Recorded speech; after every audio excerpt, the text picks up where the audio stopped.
A nivel histológico les habla que tenemos que mirar como si todos fueran vasos y como si todos fueran vasos, pues el corazón queda siendo un vaso sanguíneo modificado para bombear.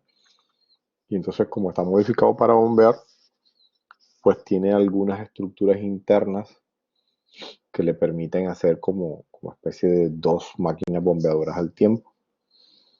Todo eso para decirles que de pronto en histología van a caer en cuenta que nosotros siempre le vamos a hablar de tres capas, tanto en los vasos como en el corazón, hablando de las paredes del tubo como tal. Entonces, cuando uno habla de paredes de tubo como tal o paredes del corazón, siempre va a hablar de tres capas en histología. Todo eso lo digo como introducción, porque entonces, cuando nos ponemos a revisar lo que vamos a aprender, o sea, los resultados de aprendizaje que deben tener, ustedes deben ser capaces, al final del proceso de enseñanza-aprendizaje de histología del sistema cardiovascular, deben ser capaces de analizar las características cópicas y su organización en el sistema vascular, relacionándolas, o sea, las características con su función en condiciones de normalidad o alteración. Este, este resultado de aprendizaje lo vienen manejando desde el fundamento cuando hablábamos siempre de histología. Así que nunca se les olvide que yo no quiero que ustedes, o no tienen que aprender ustedes de memoria el pocotón de cositas de histología, sino entenderlas en su contexto. O sea, reconocer las características histológicas de un tejido o de un órgano, relacionarlas con su función, porque si no las relacionas con su función, no, no vale de mucho. Y después de que las relacionas con su función, cuando las has analizado o las has detallado tanto, pues te permite colocarlas o asumirlas en un contexto de condiciones normales o de condiciones alteradas. Ojo con ese último pedacito porque ya te dije que entonces las preguntas del examen o lo que te va a preguntar la vida frente al paciente no es la histología pura y dura de cuántos nanómetros mide tal fibra o cuántos nanómetros mide las organelas que tiene por dentro tal célula, pero sí con esos organelos que tiene, cómo funciona esa célula y cómo pueden verse afectados en el paciente, para que tú cuando tengas al paciente al frente te estés imaginando esas características, cómo están funcionando en el paciente en el momento y puedas entender que puedes asumir un cambio en esas características para que mejore el paciente. Entonces, el corazón visto así y los vasos sanguíneos, lo que vamos a estudiar de ellos son las paredes. Pero en el caso del corazón, además de las paredes, que es lo que voy a estudiar en los vasos, además de las paredes, tengo que estudiar entonces una capa que recubre al corazón, una capa doble que recubre el corazón, que llamamos pericardio. Además, tengo que estudiar también el esqueleto del corazón, porque entonces el vaso sanguíneo modificado, ese llamado corazón, por dentro tiene unas estructuras que le permiten funcionar como bombeo y le permiten una estructura tal que pueda dividirla en las cavidades. Y por último, el corazón funciona diferente a los vasos en el sentido de que tiene un sistema de conducción propio que le permite tener un ritmo de esa bomba para poder regular todo el transporte de sangre que se hace a nivel del cuerpo. Mejor dicho, yo de corazón tengo que comenzar hablando de las paredes, pero voy a tener que en algún momento hablar de pericardio, en algún momento hablar de esqueleto del corazón y de sistema de conducción, de esas cuatro cosas. Cuando llegue a vasos voy a hablar de las paredes de los vasos y pare de contar. Bien. Todo eso que dije ahorita, las paredes, miren, las paredes de cada una de las cavidades. Esta es la pared de las aurículas y esta es la pared de los ventrículos. Pero entonces, visto así como vaso, nada más viendo las paredes, me doy cuenta que por dentro tiene unas estructuras que limitan las cavidades, que estructuran las cavidades como tal, y esas estructuras se llaman o las denominamos esqueleto del corazón. Histológicamente nosotros le decimos esqueleto del corazón no solo por la posición donde está, sino porque además tiene tejido conectivo fibroso que le permite una estructura al corazón. Tiene un sistema de conducción para que los movimientos de bomba que se hagan dentro de ellos se hagan en cierta secuencia. Entonces ese sistema que me da esa secuencia nosotros le decimos sistema de conducción. Le decimos sistema de conducción porque no es un sistema nervioso, no hace parte del sistema nervioso, puede estar influenciado por el sistema nervioso, mas no está manejado por él. Y entonces, como es un sistema propio del corazón, se le dice sistema de conducción. ¿Y cuál era el otro? Paredes, esqueleto, sistema de conducción. Ah, y cardio, porque todo este órgano está recubierto por una serosa que lo acerca y lo limita y lo separa de las paredes, que se llama pericardio. Todavía estoy en introducción, todavía yo no he dicho nada de servicio. Cuando voy a la histología de las paredes, que era lo que yo le decía que rodeaba cada cavidad, la histología de las paredes, el hecho de que yo coja un pedacito de una pared de un ventrículo y lo pase aquí y estudie cómo están conformadas las paredes de este pedacito es suficiente, porque yo después puedo comparar la pared de las otras cavidades, o sea, este ventrículo, comparar las otras cavidades con este pedazo de ventrículo izquierdo y al compararlo voy a encontrar las diferencias entre cada uno de ellos, pero la similitud es que las paredes son en igual orden, con los mismos tejidos, las proporciones son las que van a cambiar y las proporciones van a cambiar porque dependen de su función. Y ahora verán por qué. Entonces, este pedacito que cogen aquí en la diapositiva de ventrículo izquierdo y lo ponen aquí arriba, lo agrandan, lo amplifican. Miren que lo que está más interno en la luz, que es esto, aparece acá como esto, y le dicen que esa es la primera capa que se llama capa endocárdica. Casi pegado, miren todo lo que hay, es miocardio, y por último de ahí hacia allá se llama epicardio. Entonces, estas tres capas conforman las paredes de esa cavidad. Pero igual las otras cavidades también van a tener esas tres capas en la pared. Solo que la proporción va a cambiar porque ahí tienen que pensar que esto que se ve pequeñito, que es endocardio, y esto que se ve pequeñito, epicardio, pues no variarán mucho, pero esto que dice miocardio, que es la capa media y la capa más grande, no será igual de grande en todas las cavidades porque dependen de la función de esa cantidad de músculo. Si eso es músculo estriado cardíaco, imagínense lo que va a pasar. O sea, si la aurícula derecha tiene que mandar sangre al ventrículo derecho, ¿qué tanta fuerza debe gastar una aurícula derecha para mandar sangre al ventrículo derecho? Pónganle lógica a ustedes y abran micrófono.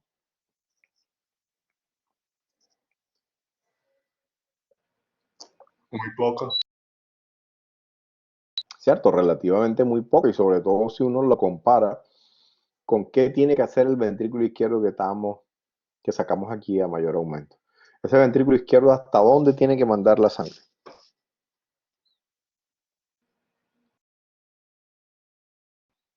A todo el organismo. Y cuando dices todo el organismo, de pronto no le pones referencia. Ponte tú que el dedo gordo del pie o hasta arriba en la cabeza, lo más alto que quieras. Y entonces ya le estás poniendo como punto de referencia lejano a la función que tiene que hacer el ventrículo izquierdo. Entonces, para hacer esa fuerza de mandar la presión hasta esos lugares, la musculatura, el miocardio de las tres capas estas que tiene el ventrículo izquierdo serán iguales de grosor que las capas o la capa miocárdica que tiene la aurícula derecha. No, no, deben ser diferentes por la Es que presión en la que trabajan. eso hasta por la lógica, como estamos diciendo, y que, autor, usted no me ha dicho, no me ha mostrado cómo es, pero pues lógico, la pared del ventrículo izquierdo debe ser más ancha.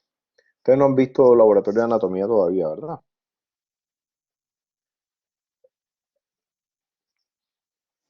¿Mm? Sí lo vieron. Ok, Algunos sí, profe, otros todavía no. ok. Entonces, fíjense, esto que es macroscópico como tal, pero cuando empiezan a señalarles la capa miocárdica, o sea, miren esta luz y miren esta luz, pero miren la pared y miren la pared de este ventrículo. O sea, esta cavidad, miren la pared de músculo que tiene. Miren la pared de músculo que tiene este. Los dos son paredes bastante grandes, pero la del ventrículo izquierdo es mucho mayor que la del ventrículo derecho. Y entonces ahí tienes que frenar y que, doctor, pero usted no me dijo que los ventrículos, sí, los ventrículos tienen que sacar la sangre del corazón, pero otra vez, por eso decía a Santiago de que me dijera hasta dónde tenían que mandarla, porque no es lo mismo mandarla a los pulmones, que es lo que tiene que hacer el ventrículo derecho este que estoy señalando, a lo que tiene que hacer el ventrículo izquierdo. Ya Santiago me había dicho ahorita que era hasta la cabeza, hasta el dedo gordo del pie, o sea, todo el cuerpo como tal. Entonces, eso se ve representado en la histología como tal y es lo que quiero que entiendan. O sea, yo ahora cuando muestre la lámina de histología lo que van a tener que ver es qué tejidos tiene y qué tan gruesa es el miocardio para poder como hasta casi adivinar de dónde estoy.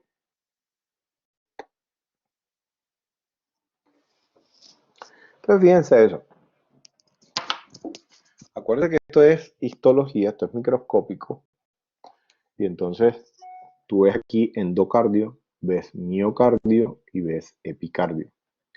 El endocardio, entonces el libro empieza a decirte, miren, el endocardio que es lo que reviste, como si fuera una mucosa que revistiera a las cavidades cardíacas, tiene epitelio plano simple, y que eso va más a favor de lo que veníamos diciendo ahorita, que era un vaso sanglificado. Epitelio plano simple, y lo digo porque los vasos sanguíneos también tienen epitelio plano simple, o sea, endotelio. Entonces tiene células endoteliales, lógico de que debajo tiene que tener tejido conectivo laxo, lógico que después del laxo tiene que tener un poquito de denso. Ya vienen cosas que no son tan lógicas, pero después empieza a aparecer tejido conectivo con algunas fibras que ya pertenecen al miocardio, pero que son especiales. Entonces no se meten acá con todo el miocardio, sino están aquí en la orillita, en la última capa de este endocardio. Y esas células que están ahí son células miocárdicas, pero tienen una capacidad de contractibilidad diferente, menor. Y eso suena que, ay, pobrecita, no se contraen mucho. No, lo que pasa es que se especializaron no en contraerse, sino en poder despertarse espontáneamente o en poder conducir el impulso del sistema de como tal entre las células musculares cardíacas.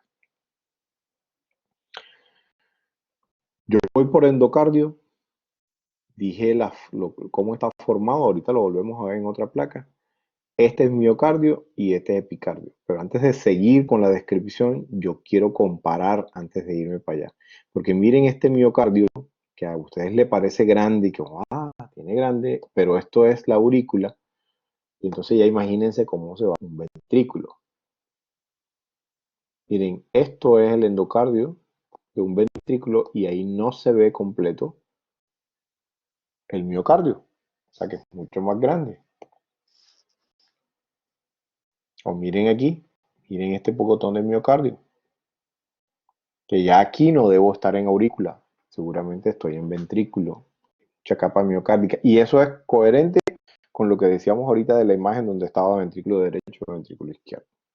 Y es coherente con la funcionalidad que tiene que hacer el bombeo del corazón, cada una de las cavidades en el bombeo del corazón. Miren eso, ahí se ve mucho más acá. Endocardio y miren el tronco de miocardio. Músculo estriado cardíaco, pero miren el grosor como tal. Esto debe ser uno de los ventrículos. Mientras que lo que veíamos ahorita era aurícula y aurícula se veía mucho menos capa miocárdica. Otra vez, aquí el endocardio seguramente tendrá epitelio plano simple, limitándolo aquí, que es el endotelio, tejido conectivo laxo y después tejido conectivo denso. Y en algunos no, en la última capa de este endocardio, como es esto, antes de tocar el miocardio, miren cómo aparecen unas fibras miocárdicas, unas fibras musculares cardíacas, pero especializadas en conducir el impulso.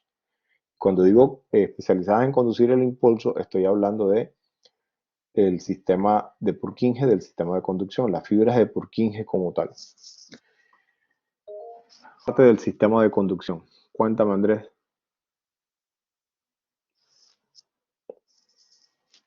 Cuéntame, Andrés.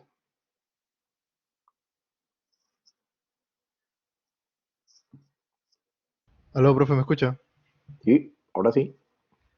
Profe, es que una pregunta aparte de la localización de que están en endocardio, ¿qué otra cosa me distingue a las fibras de Purkinje del miocardio en un corte Ahora, histológico, digamos? si ahorita lo vemos en un corte, vas a ver la citología como tal.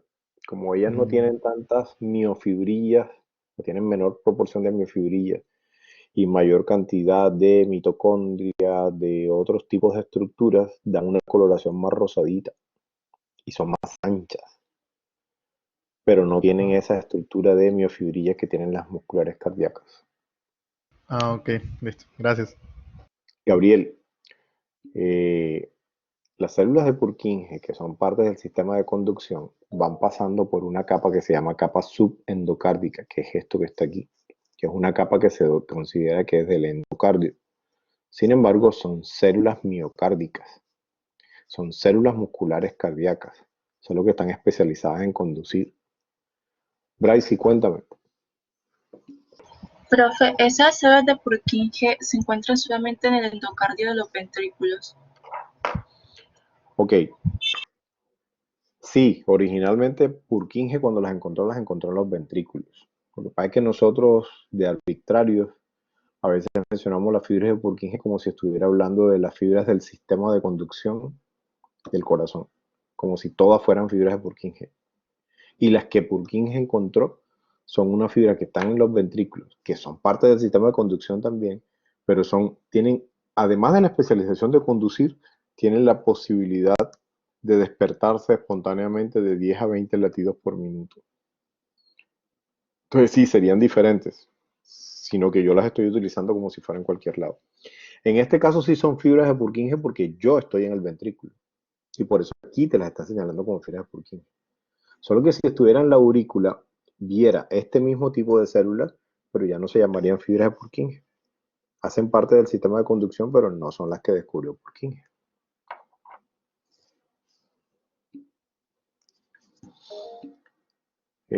Sofía, abre tu micrófono. Vengan, yo les había mandado esta clase, así que de verdad lo que están haciendo es lo más bacano que puede pasar. La clase no debería estarla dictando yo, deberían estarme preguntando de lo que leyeron en la medida en que yo vaya hablando, así como lo están haciendo, así que chévere, perfecto. Pero Sofía está preguntando algo. Sofía, sal de ahí. Buenas, ¿te escucha? Dale. Dejen de estar colocando en el chat hasta que se resuelva una pregunta, espérense. Sí, Sofía, te escucho. Ahora verás. Sofía, No, tú estás diciendo, no entiendo, ¿están en el endocardio o en el miocardio? Ok. Esta capa de aquí, hasta que comience el grosor del miocardio, esta capa de aquí, hasta el endotelio, se llama endocardio. Nosotros didácticamente le decimos endocardio. ¿Oíste? Endocardio. El endocardio tiene el epitelio, el tejido conectivo laxo, un poquito de tejido conectivo denso y aparecen estas fibras del sistema de conducción sin hacer parte de la capa media como tal. O sea, están muy sueltas en tejido conectivo y están muy sueltas porque ahora piensa estructuralmente, Sofi. Yo necesito que el grosor del miocardio en su periferia tenga las fibras que le conectan o que le mandan en secuencia el estímulo como tal entre ellas. Sí, claro. Entonces Edgar dice, capa subendocárdica, pero son musculares según entendí. Claro, estoy diciendo que estas fibras de Purkinje y estas fibras del sistema de conducción son células miocárdicas. Si a mí me preguntan, doctor, ¿cuántos tipos de células miocárdicas hay? O sea, ¿cuántos tipos de células musculares cardíacas hay? ¿Te acuerdas de la célula muscular cardíaca que tenía una forma de Y, que tenía núcleo central? Bueno, de eso hay varios tipos de células. Uno, la que ustedes conocen hace rato, que son las contráctiles, que son las que están en el miocardio. Pero hay otros tipos de células, como las que se despolarizan espontáneamente, que hacen parte del sistema de conducción, como las fibras del sistema de conducción como tal, como las células musculares cardíacas que producen hormonas. Entonces, pero siguen siendo células musculares cardíacas. Lo que pasa es que se especializan, o sea, tienen especializaciones, como esta que tiene especialización en membrana, en el sentido de que estas células del sistema de conducción, el potencial de acción como tal, pasó ahí. ¿Me están escuchando? Sí, profe. Ok. Eh, son más sensibles que el resto de células musculares cardíacas y pueden pasar el impulso más fácil que el resto de células musculares cardíacas. Y ojo que cuando digo pasar el impulso, yo sé que ustedes allá en su cerebro están y que ven acá, eso no lo hacía el sistema nervioso. Sí, pero es que algunas células musculares cardíacas y las células musculares cardíacas como tal son capaces de pasarse impulso entre ellas. Su capacidad era de la contractibilidad, la mayor de ellas, pero estas son capaces de pasar impulso. Impulso producidas por ellas, despertadas, se despiertan algunas células de ellas y lo andan. Me gusta que hayan pedido esa aclaración porque entonces de ahora en adelante no se me pueden equivocar cuando hablemos de las células del nodo, porque las células del nodo que despiertan el sistema de conducción, que tienen despolarización espontánea, son células musculares cardíacas. A pesar de que estamos hablando de nodo, de sistema de conducción, de impulso, son células musculares cardíacas. No son neuronas ni son nada que tenga que ver con sistema nervioso. Son células musculares cardíacas. Entonces, vuelvo a una pregunta que estaba por acá arriba. ¿Quién fue? ¿O quién quiere preguntar? No entiendo. ¿Están en el endocardio o en el miocardio? Sofi, estábamos hablando, Sofi. Sofi, Sí, estoy. ¿te quedó claro que está entonces, las fibras están en el endocardio? Pero que son células miocárdicas, o sea, son células musculares cardíacas. Es que cuando digo miocárdicas son musculares cardíacas. O sea que ellas no tocan para nada el miocardio como tal. Sofía, mírala dónde están, mija.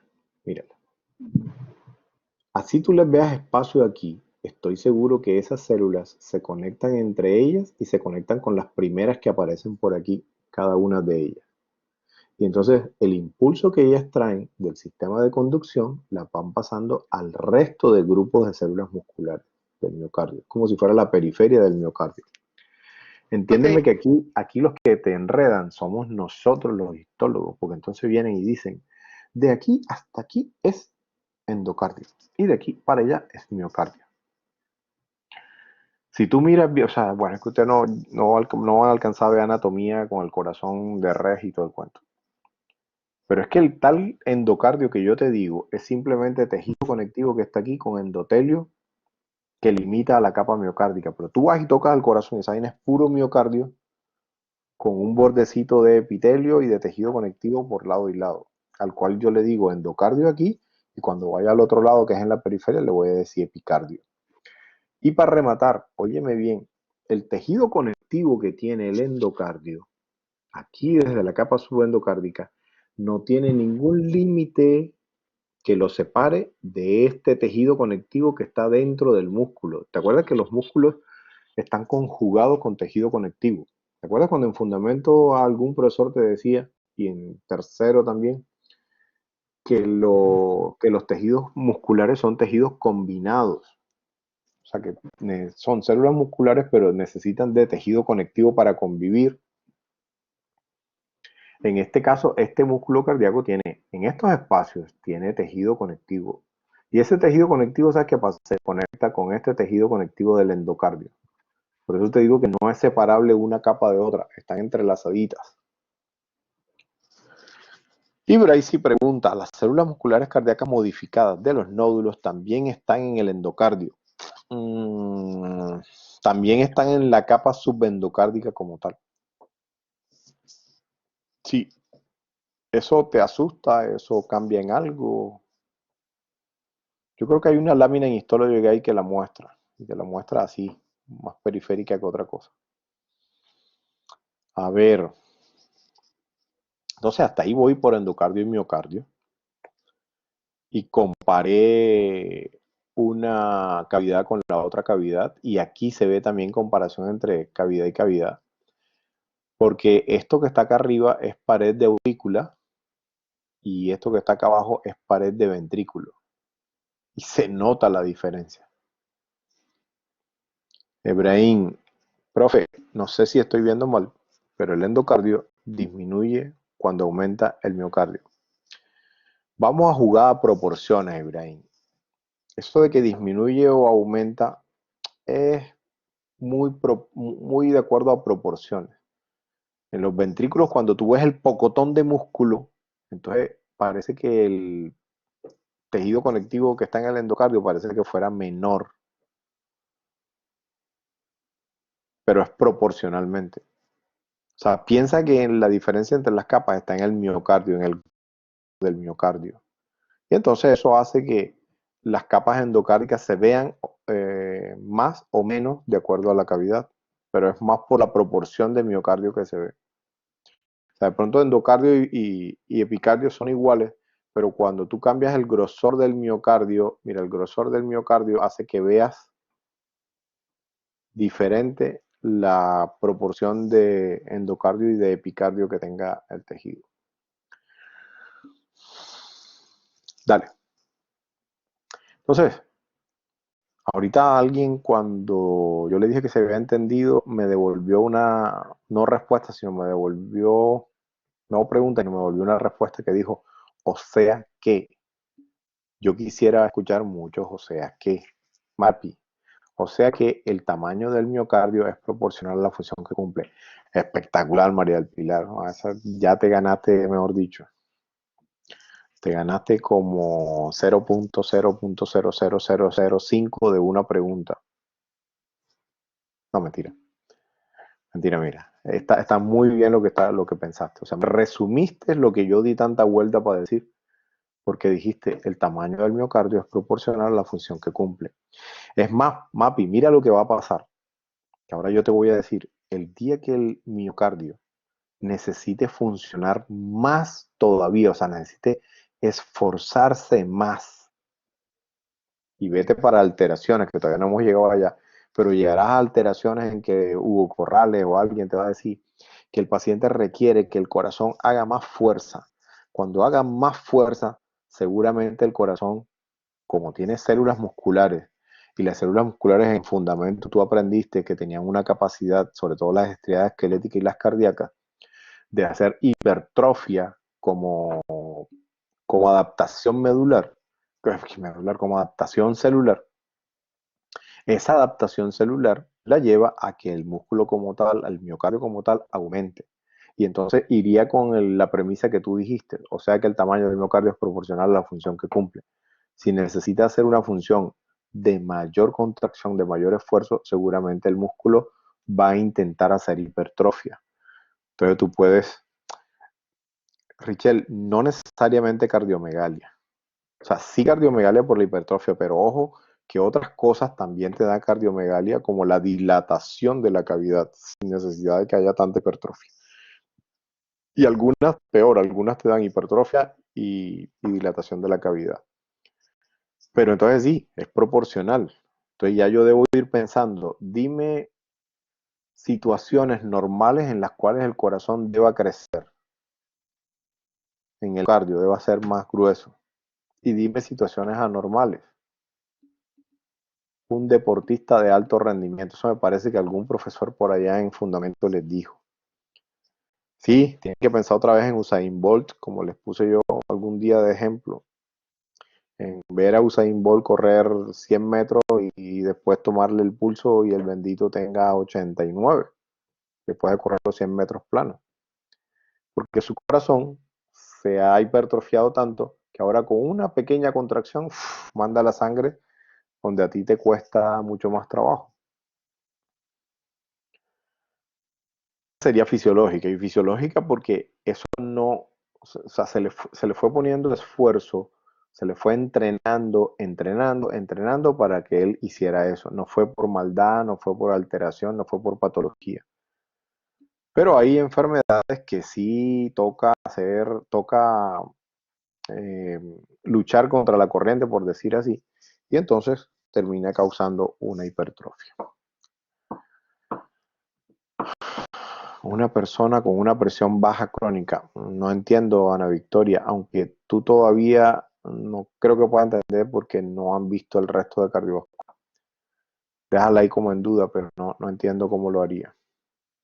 Santiago, o sea que el miocardio de Bolt es más, por decirlo así, y aprendan a poner comas, puntos, alguna cosa que se lee horrible, así grande que el de una persona normal. Claro, Usain Bolt llega a tu consulta y le hace una radiografía y vas a notar una cardiomegalia. Si no le has preguntado en la historia clínica qué hacía él, vas a asustarte y vas a salir corriendo a buscar al cardiólogo. Y después cuando él te diga que era atleta de 100 metros plano y que ganaba medalla de oro, y diga, eso con razón. Claro, deportistas de alto rendimiento deben tener el corazoncito más grande, anatómicamente por lo menos. Profe, una pregunta, si el tamaño del miocardio aumenta, ¿el tamaño de la cavidad del ventrículo disminuye o no necesariamente? No necesariamente. Sería lógica lo que dices, pero no necesariamente.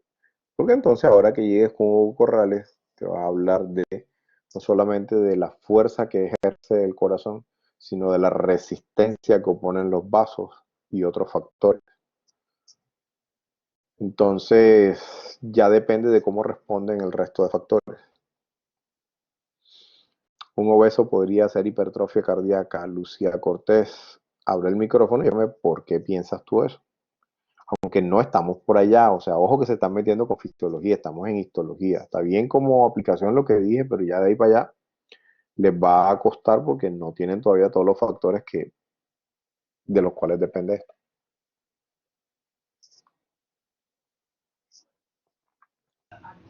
Hola, doctor, ¿me escucha? Sí, Lucy. ¿Cómo está? Bien, muy bien. Me alegro. Le preguntaba porque, pues, no sé, como teniendo en cuenta que a mayor trabajo, por así decirlo, que tenga que hacer el corazón, va a intentar hipertrofiarse para tener una mayor capacidad, pues, en una persona obesa, que su volumen corporal es mucho más grande, que me imagino que la resistencia que ponen sus vasos sanguíneos también será mayor, pues y el estrés de todo el cuerpo en general, tendría el corazón que hacer muchísimo más esfuerzo para lograr bombear y lograr que esa sangre llegue a todos los lugares donde tiene que llegar. Tiene lógica, pero no es necesariamente así porque depende de otros factores.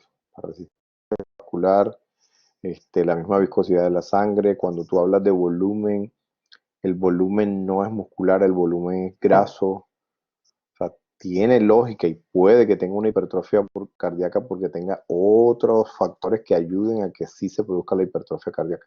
Pero no es directamente que un obeso tenga que tener hipertrofia cardíaca. No. Tiene que tener otros factores. Listo. Venga. Cálmense de ahí, que aterosclerosis queda al final de todo esto y todavía no han visto cómo es un vaso sanguíneo normal, así que todavía no hacen coherencia con ese pedacito. Tranquilos, yo sé que cardiovascular emociona y es lo más bacano que le puede pasar a uno, pero vamos entendiendo por pedacitos. Hasta ahora vamos en que estamos en las paredes del corazón. Entonces, aquí se nota la diferencia normal entre un ventrículo y una aurícula. Y además de eso, yo me puedo ir a que si me voy al endocardio, todo esto es endocardio. Todo esto es endocardio y aquí comienza el miocardio. Entonces, para quien me preguntaba ahorita, cuando estamos acá arriba y vemos epitelio plano y vemos tejido conectivo aquí, y sé que es tejido conectivo por la coloración azulita que toman las fibras. Pero de aquí a que comienza el miocardio, miren, estas células grandotas que están aquí y estas células que están aquí, miren estos discos intercalares, miren esta rayita que está entre esta fibra que está aquí y esta célula que está acá. Esto me dice que esto es una célula muscular cardíaca también, solo que está mucho más rosadita, y si nos podemos a comparar tamaño o diámetro, esta célula es más grandecita, más anchita que las células que podamos ver acá en las células musculares. Si comparo con esta, por lo menos, miren esta de aquí y comparen con esta que estábamos hablando acá. Entonces, eso me quiere decir que ahí dentro la célula no tiene la misma cantidad de miofibrillas que tenían acá, que arme una estructura microfibrilar que por dentro, ya con lo que sabíamos del semestre pasado de funcionamiento de sarcómeros, contracción, etcétera, le da unas características a esta célula muscular del miocardio, y esta célula que se llama también muscular cardíaca le da otras características porque su membrana es la que predomina en el sentido funcional. Ella tiene unas características que deja pasar más fácil el impulso, y en la medida en que forma el sinsitio, ¿se acuerdan de lo que era un sinsitio? De sinsitio con las otras células musculares cardíacas, entonces permite el paso de lo que esté pasando por dentro de su citoplasma, que en este caso termina siendo parte del impulso, o sea, el intercambio que se haga entre membrana y lo que va pasando por el citoplasma, como ha pasado en cualquier potencial de acción. Eso era endocardio. Pero yo me puedo ir al otro lado, o sea, esto sigue siendo miocardio, y miren dónde llegué a la periferia, y en la periferia voy a encontrar otra vez epitelio plano simple, pero aquí voy a encontrar tejido conectivo, cuando mucho vasos sanguíneos, a veces hasta células adiposas, pero esta capita es la capita que rodea el corazón en la periferia, ya no en la parte interna, sino en la periferia. Y a esta, miren que no tiene, ¿cómo les digo?, la organización de y que tejido conectivo denso aquí y células musculares cardíacas acá, tipo fibras de Purkinje, sino simplemente tejido conectivo y el epitelio plano simple este que está aquí. Ese epitelio plano simple es el mesotelio, que nosotros le decimos mesotelio. Y ese mesotelio aquí, que como capa nosotros le decimos epicardio, si lo fuéramos a hablar como estructura, este pedacito de epitelio plano simple que va rodeando a todo el corazón y está pegado a él, porque miren que el tejido conectivo lo adosa a él, a eso le tengo que llamar pericardio, pero pericardio pegado a la víscera, o sea, pericardio visceral, hoja visceral del pericardio. Y así como esa hoja visceral del pericardio, después que yo pase este espacio, al otro lado me voy a encontrar de forma paralela. Gabriel Erazo, abre el micrófono.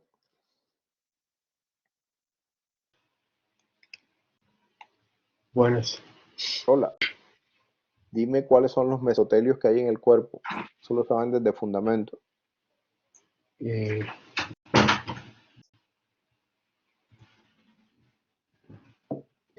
Viste, pues esa pregunta que me estás haciendo, pues te parece que ven acá. ¿Y cómo así? Si él no sabe que la pleura, el pericardio, el peritoneo son hojas que rodean ciertos órganos y la pared y que lo limitan y se llaman y provienen de mesotelio y se llaman mesotelios. Dale. Los órganos intraabdominales poseen un mesotelio que los rodea a los órganos y a la pared y se llama peritoneo. La pleura posee eso igualito. El corazón posee eso igualito, pero se llama pericardio. Claro, el pericardio es mesotelio. Solo que ese mesotelio, así como rodea el órgano, como si yo dijera, rodea el corazón, igual sale de ahí y rodea la pared que limita a donde está el corazón. Por eso queda un pericardio visceral y un pericardio parietal de la pared. Igual pasará con la pleura, igual pasará con el peritoneo. O sea, estos mesotelios son protección de los órganos, de ciertos órganos específicos. Pero esta protección yo lo puse como una característica que teníamos que tener en cuenta, porque esa protección nosotros como médicos tenemos que estar muy pendientes porque pueden causarnos problemas. Y es que esta protección, estando dentro del mediastino, le queda poco espacio al corazón. Y entonces entre las dos capas, entre la hoja visceral y la hoja parietal del pericardio que está acá, aquí va a quedar un espacio, que es un espacio entre comillas virtual. Y se dice virtual porque si tú lo vas a buscar, tú no lo ves. Y yo digo se dice, y le hice así que entre comillas virtual, porque en la vida real eso sí tiene una cantidad de líquido ahí. Lo que pasa es que la cantidad de líquido que hay ahí es de 10 a 50 mililitros alrededor de todo el corazón. Y 10 a 50 mililitros no son nada. O sea, una jeringa de 10 centímetros. Coja el agua y póngalo alrededor del corazón para que vea que ni se va a notar esos 10 centímetros. O sea, no lo vas a colocar en un lugar, vas a distribuirlo. Cuando lo distribuye, no se nota. Como cuando uno dice que te echaste crema. Sí, mira, ve, ahí está, ve. ¿Y dónde está? No se ve la crema. Sí, pero si yo me eché. Igual pasa con esa cantidad de líquido alrededor del corazón. Ese líquido pericárdico como tal no aparece como el agua de coco ahí de un momento a otro, sino que aquí el tejido conectivo este que conforma el epicardio forma líquido tisular y el líquido tisular, perdón, no se ve el pericardio fibroso en esta imagen. Dije acá al frente, pero no está. Se forma líquido tisular acá en la hoja visceral del pericardio, pasa el espacio pericárdico y luego nuevamente encuentra epitelio plano simple y pasa a la parte parietal del pericardio. Eso es lo